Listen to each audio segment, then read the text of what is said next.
Marie-Claude Pietragala, c'est évidemment une plus grande étoile de la danse. Alors aujourd'hui, elle dirige une compagnie qui s'appelle le Théâtre du Corps. Elle met en scène un spectacle là, qui s'appelle Être ou paraître avec son compagnon, Julien Desraux, qui est un danseur formidable. Et le Théâtre du Corps, vous allez comprendre pourquoi le corps a eu cette importance dans la vie, dans l'enfance de Marie-Claude Pietragala. Elle était très très timide et elle ne s'exprimait que par le corps, que par la danse. Ça l'a vraiment sauvée. Donc on va voir tout ça. On va voir comment la petite Marie-Claude Pietragala est devenue l'immense Pietra, puisque tout le monde maintenant l'appelle Pietra. La Pietra. Voilà, la Pietra, parfum d'enfance.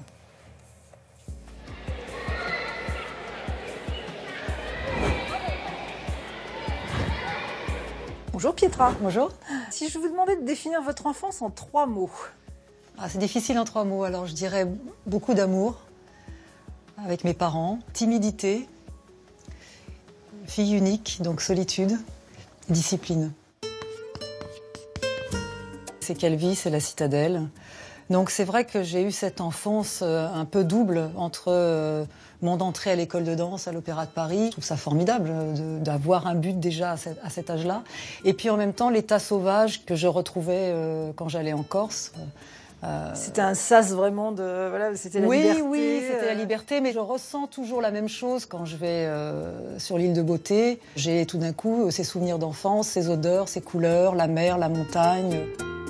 Puis timidité, c'était presque une timidité un peu maladive. C'est pour ça, je pense, que j'ai trouvé ma voie dans l'expression du corps. C'était à un tel point que j'avais même du mal à m'exprimer avec les enfants de mon âge.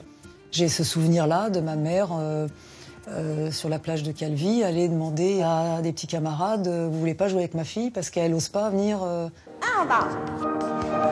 Je vois les tuniques de danse, je les ai portées, les studios, je les reconnais. Claude Bessy venait de prendre la direction de l'école. C'était une personnalité forte. Oui, c'était une personnalité forte, avec un caractère, mais je suis rentrée à 10 ans, j'ai passé tous les concours, j'en suis sortie à l'âge de 16 ans.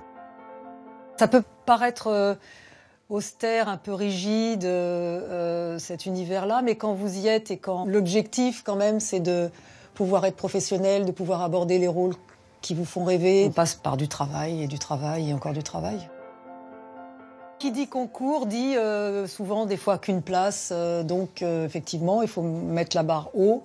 Il faut déjà arriver à se prouver des choses par rapport à soi-même et avant de vouloir les prouver aux autres. Mes parents ayant fait des sacrifices, c'était important déjà pour moi de ne pas les décevoir et puis aussi me donner les moyens d'aller jusqu'au bout. On vole une part d'enfance. En tous les cas, on n'a pas la même enfance que les autres. Alors j'ai entendu plein de choses, parce qu'à l'époque, vous savez, la danse n'était pas considérée comme un métier. Donc on me disait, à part ça, qu'est-ce que tu fais La maladie de mon papa, j'en étais consciente sans en être consciente. Je voyais bien que Claude Bessy me demandait souvent des nouvelles de mes parents, et de mon papa, ce qui me semblait quand même un peu étonnant, elle qui ne nous parlait pas beaucoup. Mes parents m'ont préservé de cette situation. Les enfants sont très égoïstes à cet âge-là. Je vois, j'ai une fille qui a cet âge maintenant, et je sais qu'ils sont auto-centrés. Alors même si j'étais consciente de la gravité, ça fait partie aussi peut-être de certaines choses que je peux regretter. Et bon, le sujet de mon papa est toujours difficile parce que j'ai perdu dans des conditions un peu... Enfin bon, bref. Mais il a toujours été très très fier de ce que je faisais. Et mes parents venaient d'un univers médical. Ils avaient l'impression que de toute façon, je n'avais aucune chance et que je ne serais jamais prise à l'opéra. Alors en 10 ans, sur 1000 élèves, 4 danseuses étoiles femmes, 4 danseurs étoiles hommes ont été nommés sortant de l'école de danse de l'opéra. J'ai ce souvenir incroyable d'être arrivée avec ma maman qui m'avait, pour l'occasion, coiffée, essayé de me coiffer le mieux possible.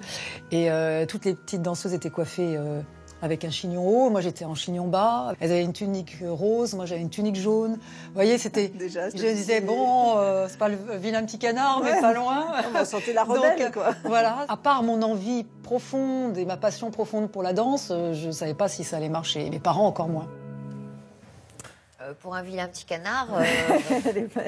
Elle a toujours été. Elle a une classe naturelle, elle en impose, cette femme. Alors, Pietra, donc, on va voir quelques images, dirige la compagnie du Théâtre du Corps. Je vous le dis, alors, elle met en scène son compagnon, le formidable Julien Desraux, un acteur qui danse. Parce que Barbara disait qu'elle n'était pas une chanteuse, elle était une femme qui chante.